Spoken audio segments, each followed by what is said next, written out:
Just Vox. Welcome to Just Vox Reviews.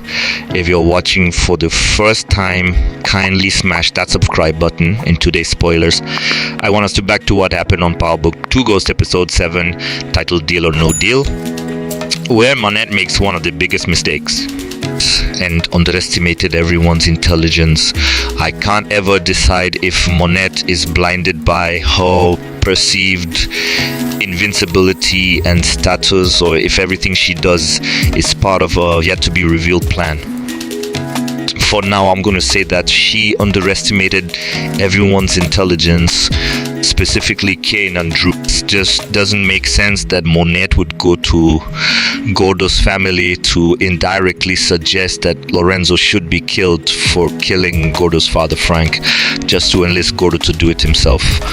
Or to have the evidence lead Drew to discover that Gordo did it, which leads to Drew killing Gordo.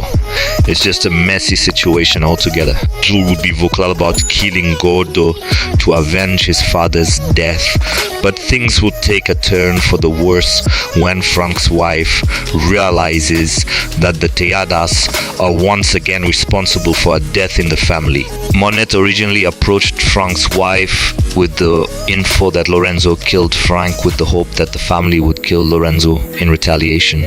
Now Gordo's death after killing Lorenzo will look like a setup to take them down, and we can only imagine what that lead to. Monet underestimated Drew's ability to figure out Lorenzo's real killer, and then there's Kane, who seemingly knew something was up the whole time. Monet is the queen, but her team isn't filled with peasants, and it's only a matter of time until this blows back on her. And that was how Monet ruined her family. Now Drew wants her dead by all means, because not only has she killed their father Lorenzo, but she also manipulated the whole situation into making him kill Gordo, the new love of his life, after he lost out on Everett, without her getting her hands dirty. But why exactly did she kill Lorenzo? In episode 5, No More Second Chances, Lorenzo meets his inevitable end after his wife, Monet, finally avenged her son Zeki's death by getting back at his actual killer. The Tejada Patriarch may have thought he was in the clear after he framed a TGT gang member for Zeke's murder, whom Monet killed previously, but all his lies eventually catch up to him, and an unexpected family member that's not Monet turns out to be responsible for his tragic demise. As viewers know, Lorenzo's fate has been decided since PowerBook is action-packed season 2 finale, as he accidentally murders Zeke by mistaking him for Monet's ex, Mecca, Lorenzo's oldest son. During the conversation, he mentions that if he had the chance, he'd slit the throat of the motherfucker who killed his father. From there, Monet concocts a plan to take Lorenzo out and informs Gordo that her husband killed his father, though this happens off screen, despite the latter's confession to Monet.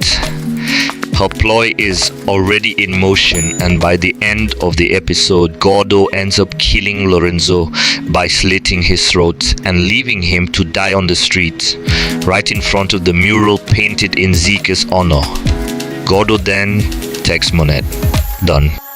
Kane figures out what he did, and the latter blackmails him into letting him control their family's drug operation. But in the end, Lorenzo's cover-up and last-minute confession to Monet just weren't enough to save him. However, in season 3's 5th episode, she tells Frank's wife, Evelyn Lorenzo, is the one who murdered her husband, hoping that her revelation will urge Evelyn to go after Lorenzo. Monet then has a heart-to-heart with Frank's son, Gordo, in the episode, as they both grieve the loss of their loved ones.